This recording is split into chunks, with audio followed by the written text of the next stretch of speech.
لے کر تو آ جاتے ہیں. نعرے تو ہم نے بہت سنے تھے کہ ہم سسٹم کا خاتمہ کریں گے. آرمی چیف صاحب نے بھی کہا تھا جب کیئر ٹیکر گورنمنٹ چل رہی تھی کہ ہم سندھ سے سسٹم ختم کر دیں گے.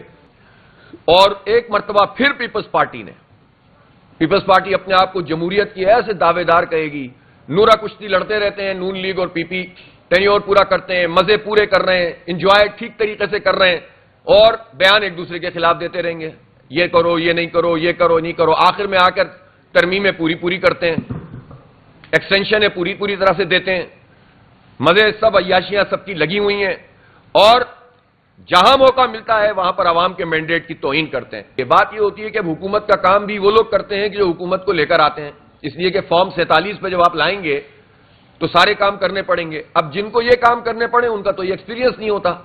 اسی طرح پہلے انہوں نے بہت واضح طور پر کہا تھا کہ ہم منی بجٹ نہیں لائیں گے, لیکن اب جو شارٹ فال ہے اس پر یہ منی بجٹ کے بارے میں ایک دن کہتے ہیں لائیں گے, ایک دن کہیں گے نہیں لائیں گے. ویسے تو ہر دن منی بجٹ کا دن ہوتا ہے, اس لیے کہ جب آپ دال کی قیمت بڑھ رہی ہوتی ہے, جب آپ چاول کی قیمت بڑھ رہی ہوتی ہے, جب چینی کی قیمت بڑھ رہی ہوتی ہے, جب آئل کی قیمت بڑھ رہی ہوتی ہے, تو عام آدمی کے لیے تو یہ منی بجٹ ہی ہوتا ہے نا روزانہ.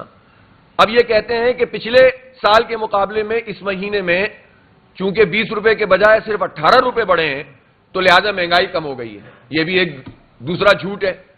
تو بھائی پچھلے مہینے آپ نے 20 روپے کی مہنگائی بڑھائی تھی, اس مہینے آپ نے 18 روپے کی مہنگائی بڑھائی. ایک اور بات, جب یہ کہتے ہیں کہ مہنگائی زیرو مطلب نہیں بڑھی, آگے نہیں گئی, تو اس کا مطلب کیا ہوتا ہے؟ اس کا مطلب ہوتا ہے کہ 20 روپے پچھلے سال بھی اس مہینے میں بڑھے تھے, 20 روپے اس سال بھی اس مہینے میں بڑھے.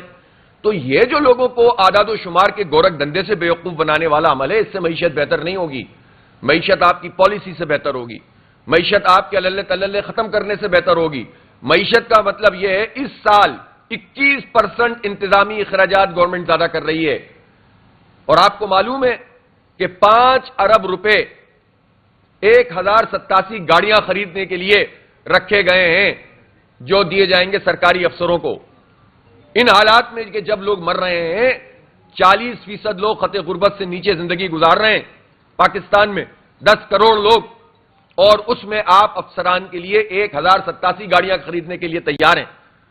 یہ پیسے آپ اپنے اخراجات کم کریں نا, قوم کے اوپر سارا بوجھ کیوں ڈالتے ہیں؟ اپنی فری بجلی, اپنا فری پیٹرول